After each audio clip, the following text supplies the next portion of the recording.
Hey guys, it's Tuesday, so that means it's time for Quick Tip Tuesdays, so let's fire it up.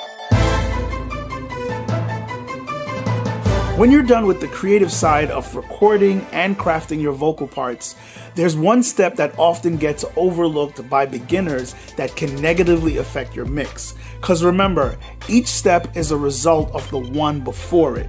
So if you have bad recording habits, it will have a bad impact on the music production step that comes next, like mixing or mastering. So the quick tip for this Tuesday is to go through your entire composition and clean up all the audio before mixing.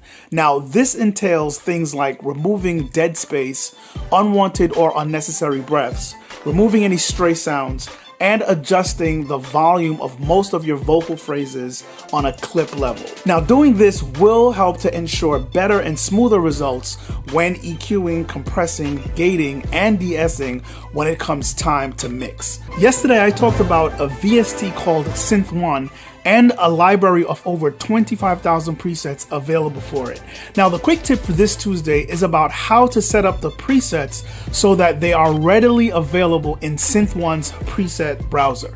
So here we have these two files, which are the files you're gonna get from the download link in the video description. The main thing is to make sure that the contents of this zip file is copied somewhere where you know where it is. So right here, I have mine in my 64-bit VST folder. And basically what I did differently is this is the folder right here. And I copied it here. But inside this folder, there are 10 banks 0 through 9. And I did not copy them to this folder, which I'll explain why a little bit later. But everything else has been copied down to my 64-bit VST folder. So now once I have that done, I now have to put the contents of this folder, which is the zip folder that has the banks that has over 25,000 presets in it. I copy all of the contents of this zip file into the zip bank folder in my Synth One folder, which is located in my VST 64-bit plugin folder. So I already did that, and all the banks are here. So once you got that, you're pretty much done with setting up your location for all the banks. Now, all you have to do is go to Synth One for the first time to now browse and tell it where this zip bank folder is. Once again, it doesn't matter where you put the folder as long as you know where the folder is. So you can now tell Synth One where it is. So on Synth One, you would come to the options button right here, and you go down to where it says external bank, and you hit the browse button, browse to that folder, which is the zip bank folder, which I already did. Now when you come to where they have the banks, you click on the bank and it shows you all the banks. Make sure that you go to external, not internal. When you go to external, you will see all the banks that is in the zip bank folder. And as you can see, there are lots of presets here ready to go. So if you highlight any of the presets over here, it says programs and it shows you a number. It's showing you how many presets are in that bank. So right here we got 67, so on and so forth. Now the reason why I didn't copy banks 0 through 9 that was in the Synth One zip file is that it's also in these external banks that we copied over into the zip bank folder. So if you scroll down to the F category, you will see factory presets, and these are the factory presets that you would have got in that original folder. So it's all here, and they have some really nice and interesting sounds. So as you see, there are tons of banks here, and each bank you click on, there's a lot of presets waiting for you to test out and see what tickles your fancy. And you see the bank list goes on for a while, and these banks contain an extensive amount of presets for all different types of genres. So that's how you set it up, guys. So once again, this is a great synth to add to your arsenal, and there is a link in the description to download both Synth 1 and over 25,000 presets. In music production, there are many techniques out there that are clever and useful because of the end results that they yield and the time that they save. But we still need to know how best to use them and when to use them. Now, the quick tip for this Tuesday is dealing with things to be aware of when you're audio ducking. Now, this thought process can be applied to many other techniques, but today I'm focusing on audio ducking. So with the audio ducking technique, if applied correctly, it can make the composition better, more efficient, and more useful. For instance, in video where there's music and dialogue, it's used to make the music less distracting. But if it's not calibrated or configured correctly, it can become annoying and even more distracting because the effect that it's giving off, it's not very smooth. Therefore, making the effect not as transparent as it needs to be. So with any technique that you choose to use with the goal of enhancing a composition, make sure that you're not just doing it because you just learned the technique and you think it's cool. Make sure that the technique is possibly needed to fix or enhance, and also make sure that the end result yielded is a positive result to the overall composition. In last week's video, I talked about the audio ducking technique and a possible pitfall to watch out for when utilizing this technique. Because although it's clever, useful, and it saves time, the incorrect application can do more bad than good. So the quick tip for this Tuesday is about another audio ducking pitfall to be aware of. So this issue happens when using audio ducking within a musical composition, mainly between the kick and the bass. So although you may be using this technique to duck the bass behind the kick drum to clear up the low end range, make sure that it's not too aggressive to the point where the ducking happening on your bass track is too noticeable sonically, because this can create a whole new rhythm within the composition that wasn't there before. And this added rhythm can change the vibe and the rhythmic feel of the composition, moving it away from its intended vibe and or genre. So with this or any other technique that you choose to use with the goal of enhancing your composition, make sure that the technique is possibly needed to fix or enhance, and also make sure that the end result will yield positive results to the overall composition.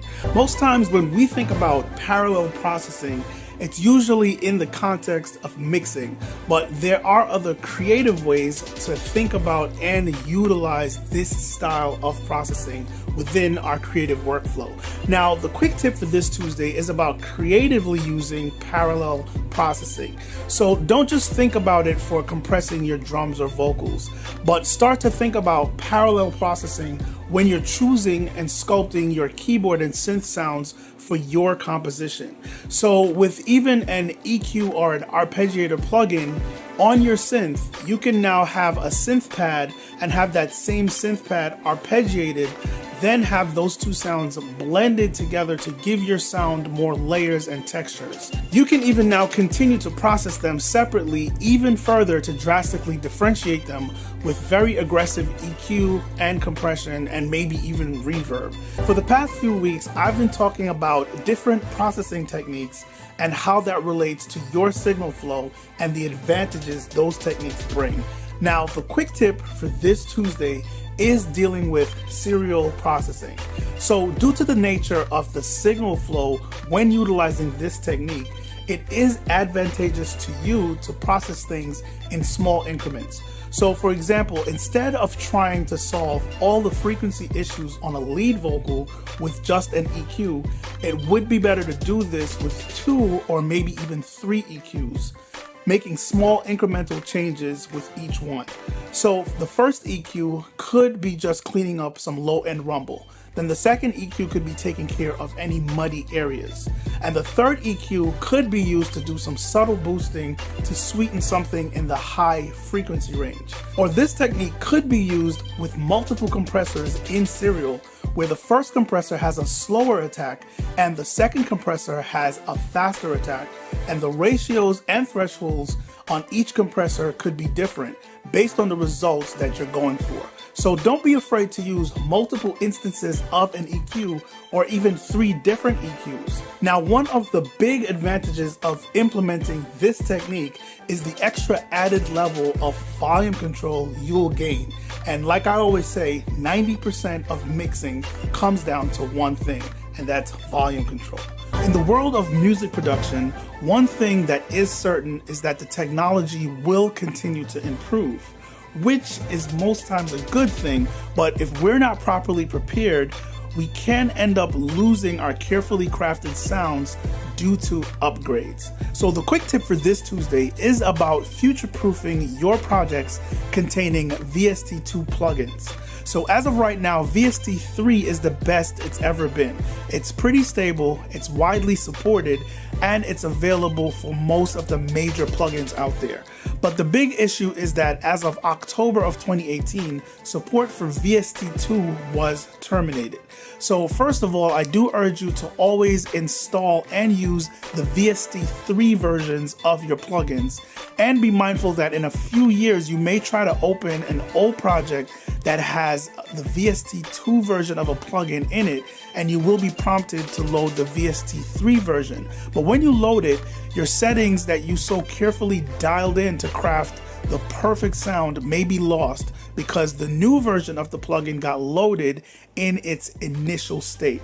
So for now, if you have to load any VST2 plugins in your projects, you can also use this free VST called Snapshot, which is a utility plugin that allows you to leave notes and images in it. So you can now take a screenshot of your VST2 plugins to see and to save the settings that you dialed in or the presets that you chose, so you can at least dial those back in if they were lost. So this tip is just a precaution to kind of future-proof your sessions/projects from this potential pitfall. When it comes to mixing, we always get caught up with what plugins are being used and what mixing techniques are being implemented. But if we focus on proper recording techniques, the mixing stage will become more focused on being creative and vibing and less about fixing and correcting. So the quick tip for this Tuesday is about miking an acoustic guitar. So rule number 1 is never put the mic directly by the sound hole of the guitar. This will not give you a clean, usable tone. It'll give you an end result that's gonna need lots of fixing in the mixing stage. Now, the next thing to understand is whether you're using 1, 2, or even more mics, the placement of the mics up and down the body of the guitar will help shape the tone that is being recorded. So take the time to strategically place the mic or mics based on the tone that you're looking for. Now remember, in music production, every stage of production is affected by the one that came before it. So if you take the time to get this right, when it comes time for you to mix, you'll get better results once you start processing your sounds. One of the true signs of a good mix is its sonic fidelity and its harmonic richness, which is usually a direct result of what we call warmth. Now, as beginners, it's often hard to get that warmth, and we usually tend to always rely on our tools to achieve warmth. Now, the quick tip for this Tuesday is you have to also mix warm. Now, what that means is how you balance out your frequencies in your mix plays a huge part in how warm your mix is. So it's very important when EQing to pay close attention to what frequencies you boost and cut and how this adds or subtracts to the warmth of your mix. Now, no matter what gear or plugin you're using to achieve some warmth, if you feed it a thin, shrill mix with harsh frequencies spiking everywhere, I promise you your mix will not be warm. Okay guys, that was the quick tip for this Tuesday. Thanks for watching, and as always, you'll see me in the next video.